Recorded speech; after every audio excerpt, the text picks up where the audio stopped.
We got messages coming in from all across Western Canada where our strongest viewership is. And we got them now from the CFL Winter Meetings. We'll get to the viewer comments and questions in a moment. The 14th Commissioner of the Canadian Football League, Mr. Randy Ambrosie, joining us from Kananaskis. Happy New Year, Randy. Good to see you. How are things out in God's country? Yeah, Rod. Well, happy New Year to you and all of your viewers and listeners. Great to be with you. So far it's been great. We got in yesterday. Last night was informal. We watched a little bit of that rather disappointing college football finale. Wasn't much of a game, and now we're kind of getting ready for the meetings to start, which will start later this afternoon.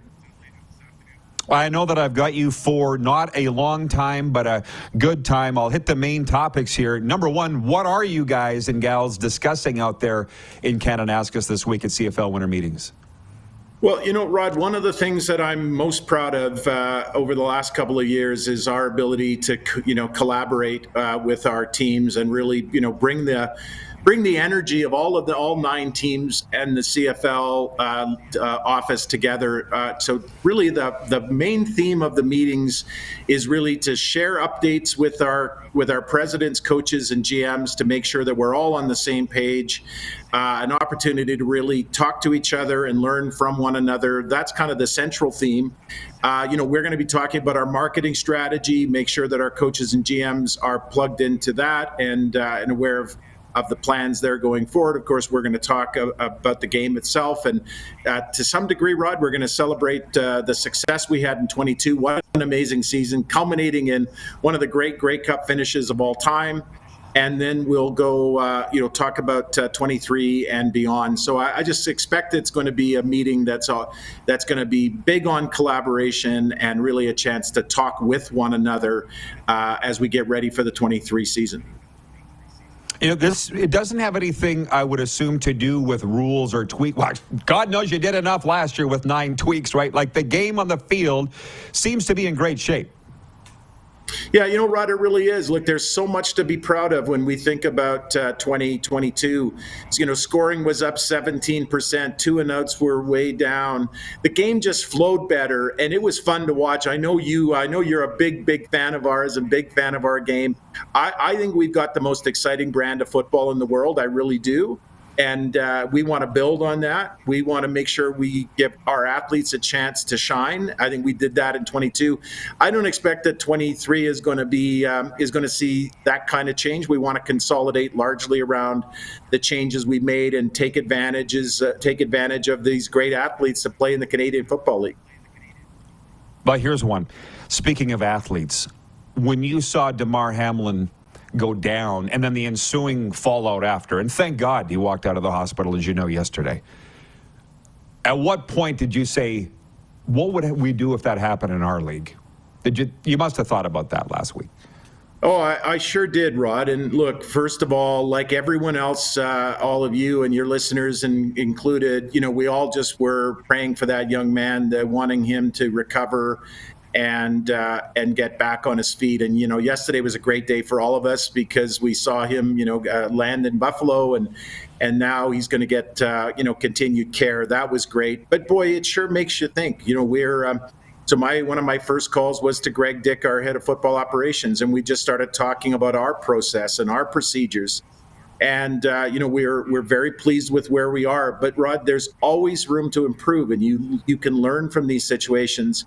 And that's one of the things that Greg and I talked a lot about. What can we take from what we observed and how can we use that to make our processes even better? And that's what we'll do in the days and weeks to come. And we'll talk to the Players Association about that. We've got medical meetings coming up in 2 weeks.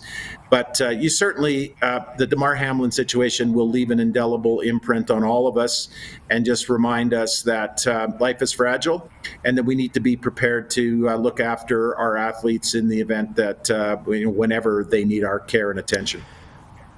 Well, one thing that I love about your resume is the business side and all that. And you're a good person, but you played in the league, so you understand that. And you've got, with a little gray around your temples, some history. Like, has the game evolved and changed from the Tom Pate situation to this? Like, do you think the game back then should have been stopped? Is that how we've evolved as a society, or is there even a parallel between the two situations? Yeah, I don't know that there's a parallel, Rod, but I think we can all be proud of the improvements that we've made. I think that we're just I just think we're better prepared than we ever have been. I think the game has also improved. One of the things that I think we can all acknowledge is that this game and the way it's played, the training of our athletes is so much better. Their technique is so much better. I think the game is just so much safer. The equipment is better. Everything about the game is better. I would like to think, Rod, and I believe that we're more thoughtful in our approaches. Are we perfect? No. Do we still have things to learn and to improve on? Sure, we do. But I just think just generally, we're just in a much better situation than we ever have been in our history, and we will get better going forward. Well, when you guys first started talking about player safety, and I believe Wally was involved at the time, I didn't understand how you were going to go about it. But you look at this past year, and I was telling the viewers earlier, I watch every game, just like you. When Trevor Harris got pulled from the game by the spotters on that last drive in Montreal, nobody complained, right? And they went on to lose the game. But that I thought in the NFL that doesn't happen. I saw Tua go back in. I was there. That's got to be something that you would have as a feather in your cap that you've accomplished in player safety. And maybe behind the scenes, the Alouettes were really mad. I have no idea. But the players come first in the CFL more than any other league, which is kind of what you guys promised when you went down that road. Well, we're not perfect, Rod, and there's always areas that we can improve on, and there's more collaboration to be had. We have to continue to build on and work on this relationship with the Players Association. One of the great opportunities that this 7-year CBA has created is it has formed the foundation for a real partnership. And, obviously we're very excited about the revenue growth opportunity and to collaborate with the players on that. But, it goes much, much deeper than that. And it just speaks to an opportunity to learn from experiences and make sure that we're putting our best foot forward. And again, I would be careful to suggest to anybody that we've figured everything out, because there's always something new to learn. Every day brings a new lesson, and you just try to embrace it and make the situation better for those who come next.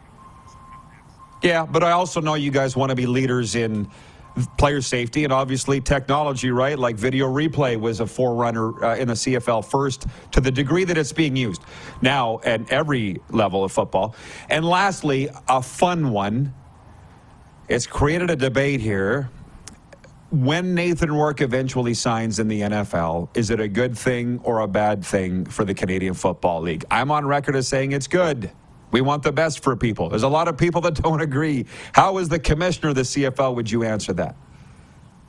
Well, look, I think, Rod, there's a few layers to that question and to my answer. First, I'd say, look, we have been celebrating the fact that this league has seen great players play in our league and go on to great careers in the NFL. I don't think we should have any less appetite to see young Nathan Rourke just succeed to the greatest extent of his abilities, and I'll be cheering for him at every step. Would I love to see Nathan Rourke in a BC Lions uniform this year? You bet I would. But I'm going to be rooting for that young man and for his future. That's to be sure. And then, Rod, the second layer is I don't think we should be surprised that Canadian athletes are looking and being considered for opportunities in the NFL. 25 players played in the NFL. 25 Canadian players played in the NFL this year. The quality of the Canadian talent in our league has never been better. The quality of our athletes has never been better, not just in football. In the world of hockey, we just won a gold medal in the World Juniors, amazing athletes. We saw our soccer team perform at the highest level in the world. And while they didn't get exactly what they wanted this year, they continue to improve and grow. Canadian athletes are world-class, and we shouldn't be surprised when Canadian athletes perform at the highest levels in the world. Bingo. Randy, thanks for coming on. I know you're a busy guy. Really appreciate it. All the best. We'll see you soon. And Happy New Year, Rod, to you and all your listeners, and best wishes for a great 2023. You bet. Thank you, Randy. The 14th Commissioner of the Canadian Football League, Randy Ambrosie, live from CFL Winter Meetings in Kananaskis. Hey, everybody. Thanks for watching the RP Show on YouTube. And don't forget, we're live daily on YouTube from noon to 2 Eastern. If you like what you see, hit subscribe. And if you like the program, check around for other segments of The Rod Pedersen Show here on YouTube.